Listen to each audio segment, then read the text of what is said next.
Kia ora koutou, ko ropata tōku ingoa no Aotearoa Aho. Hi and welcome to anyone who's watching this now or later on.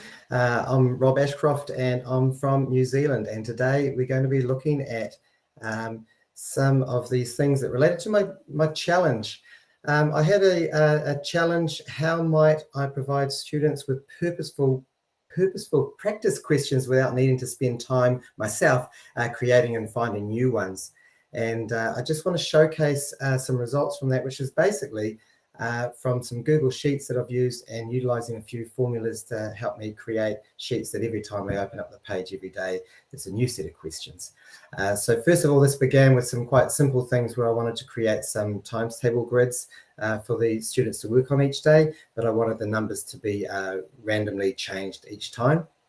I then began to create some questions that related to a specific strategy that they might have been working on. And then as time progressed and I learned a little bit more about the formulas and making things work, I was able to streamline those down to some quite specific things. Because as we know, random does not always be exactly as random as we would hope it to be. So trying to make things a little bit better. And then we've got some knowledge and strategy maintenance that we use every day. And I started to get into the stage where I would include even the names of students in my own class and utilizing images as well as words as well as numbers all together. Creating some sheets, Google Sheets that I could also print out if I wanted to as a worksheet for students that would really reinforce things that we've been doing in our teaching and learning. Of course, some number puzzles, some games. It's always great to have some games going up. So there are a set of questions that we began to utilize in a puzzle format that the kids really get engaged with, and also randomizing a whole lot of statistical data cards. So these are just a bit of a quick overview of some of the things that we've created over time. Also, just to show it's not stuck just to mathematical things. This was a narrative idea generator where we're using some lookups to randomly create some different games, and not only math games, but also some literacy activities as well. So basically, this is because I love formulas, and I just want to show you some formulas that I've loved using to use to create some sheets that would change every day, every time I open them up. First of all, just using rand between, lookup, and concatenate. So those three I started off with, and so I'm just going to have a little bit of a go at doing that. We're going to start off just with me doing what for me now is quite simple, and not sure how much you know about formulas, and then I'm going to show some of the more advanced sheets that I've created. So let's just have a little bit of go at doing this. So in this example, first of all, I'm just going to be looking at rand between and using that in an example where if I wanted to create a sheet for some students to practice their times tables. So I'm in this cell here and I'm just going to type in the rand, but I'm looking for rand between. And because I just want them to know their times tables up to 10 times 10, and I assume they know their 1 times, I'm going to go a random number between 2 and 9. And then I'm just going to push enter. And then I'm going to put a little X there just so that they can know that that's going to be a times table. And I'm going to do exactly the same again. In fact, I'm just going to copy that one there and paste it in there. So now we've got 2 random numbers.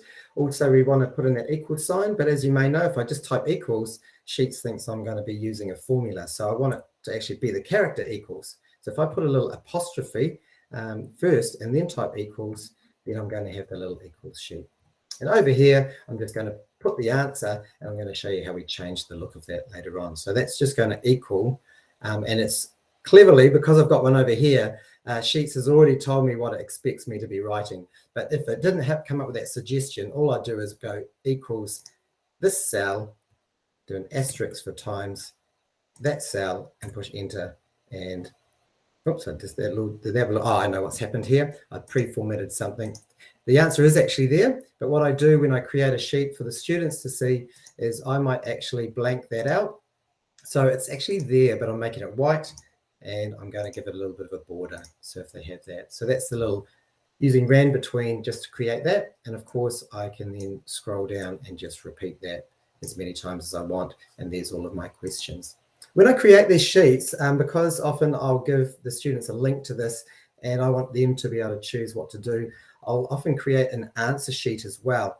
But all I need to do for that, I'll just show you now, is I'm just going to create another, create another sheet and just call it answers. And then if I go back here, what I want to do is I want the answer sheet to have everything that's on this sheet here. So if I go to answers, and in the top left, I'm just going to go, that equals this top cell on the left here. Now I can't quite click on it because it's in the way. So what I'm going to do is I'm going to click on the cell below and just say that A1 in my answer sheet is exactly the same as A1. Oops. Oh, it's not doing that right for me. It's actually copying that little thing. I don't want it to do that. Sorry, hang on just one moment. We're just going to go that I want it to equal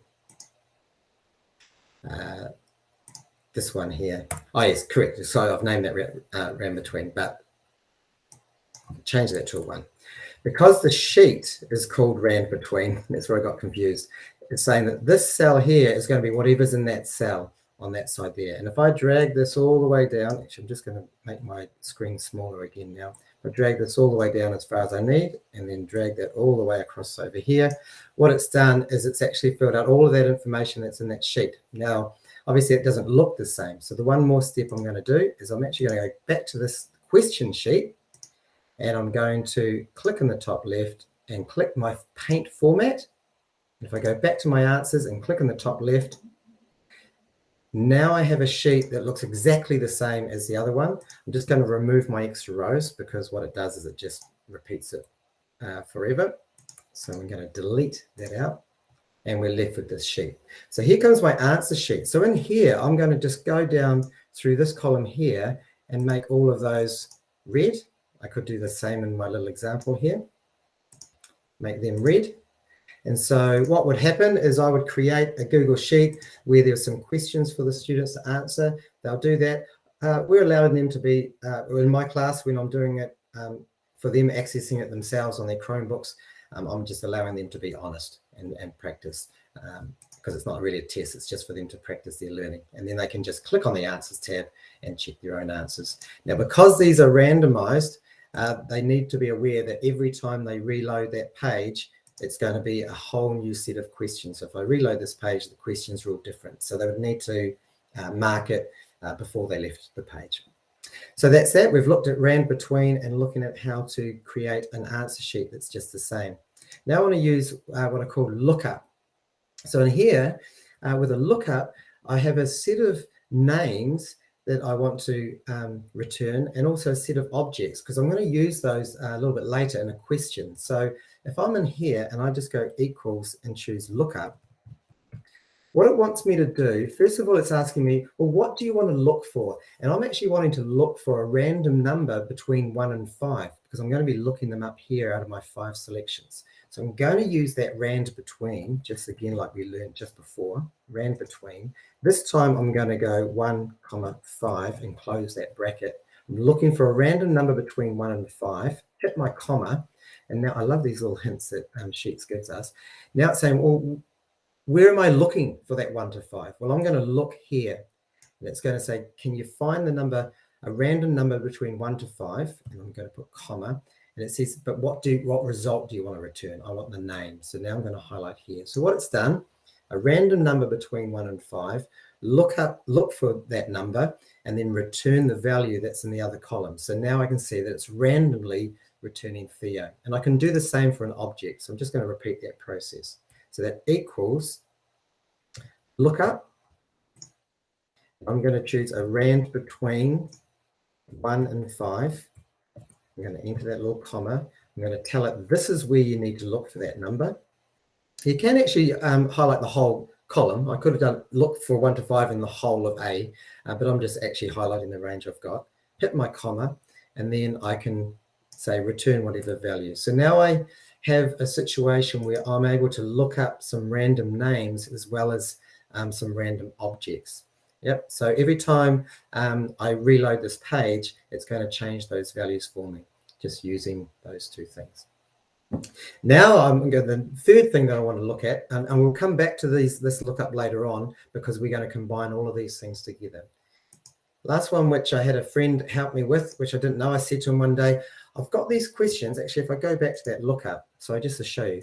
So I could have a question where I say that I want a person, this person here, whoever that is, and then start to type my question, has, and then my random number, equals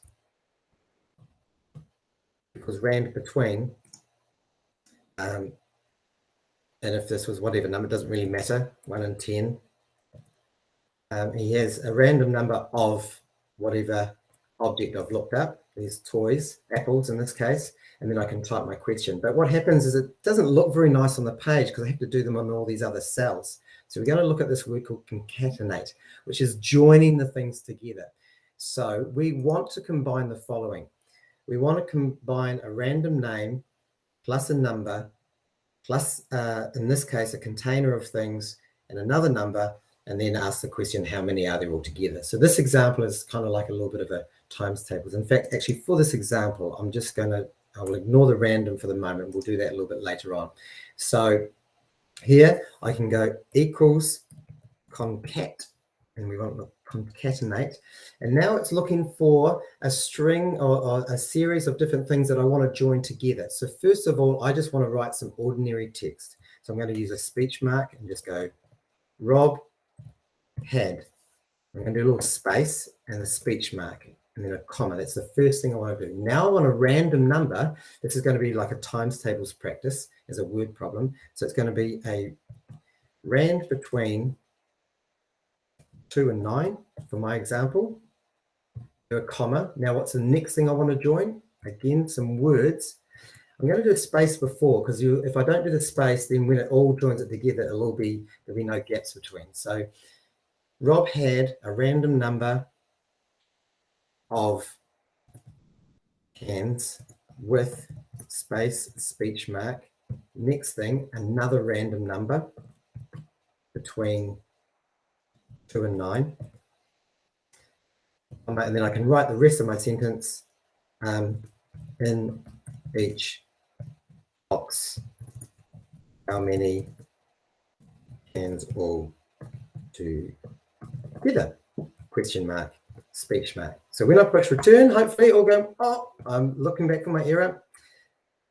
I've got my cans. Here we go. Got that. I forgot the speech mark in this little thing here. So I need to do a speech mark there and close that speech mark there. And that should work now. And there we go. I've also made this cell so auto wraps. So now we have one that's a little bit better than this question where they're all spaced out just by using this one concatenate. So that's actually what I've liked there. What we can do to advance this, to join all of these things together, the rand between, the lookup, and the concatenate, is we can actually have a table of these lookups. And I'm just going to, just so that we don't run out of time, I'm just going to actually, I hope I can zoom up a little bit more here. Oops. Just realized that hopefully it wasn't too small for you last time.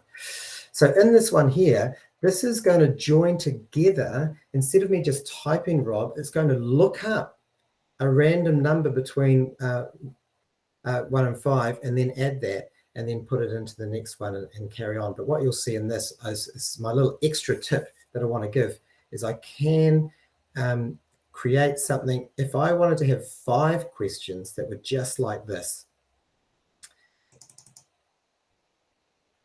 I'm just going to paste this one down in here. I'm just going to re-paste that in there. So in theory, it should be pretty much the same person, but different numbers.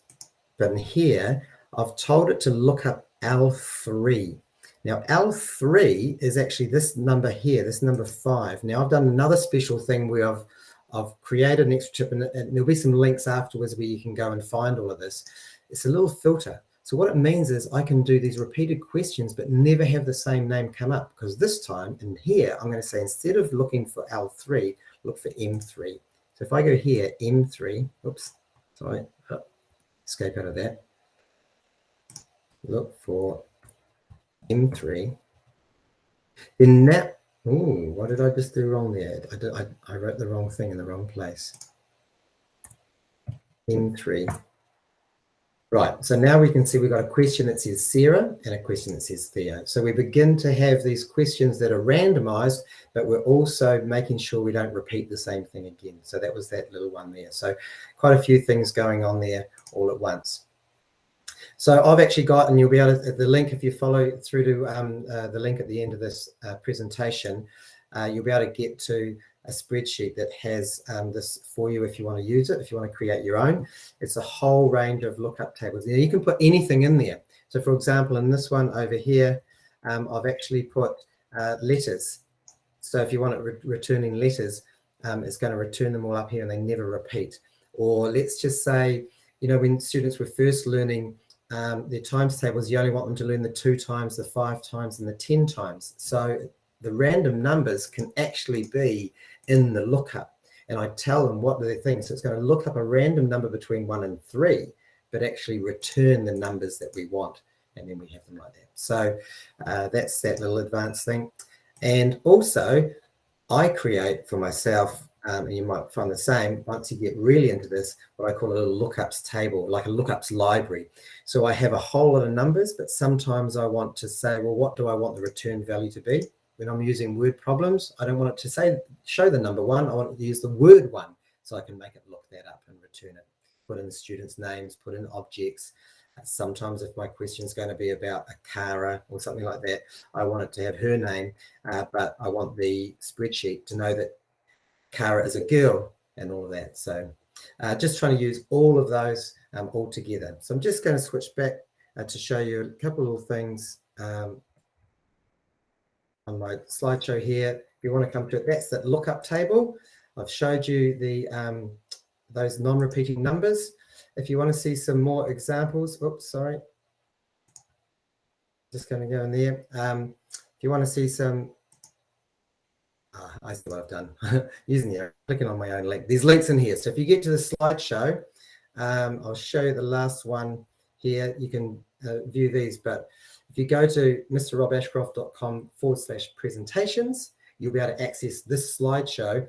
And the thing that was happening to me just then was I was clicking on this little image here, which will give you a link to that sheet that you want. So hopefully that was a real rapid run through, but hopefully that's going to be really useful for you. If you want to see a whole lot more of the sheets that we've created, if you go to our school website, codypark.school.co.nz, then you go to the resources and the math practice sheets, and there's a whole heap of those things.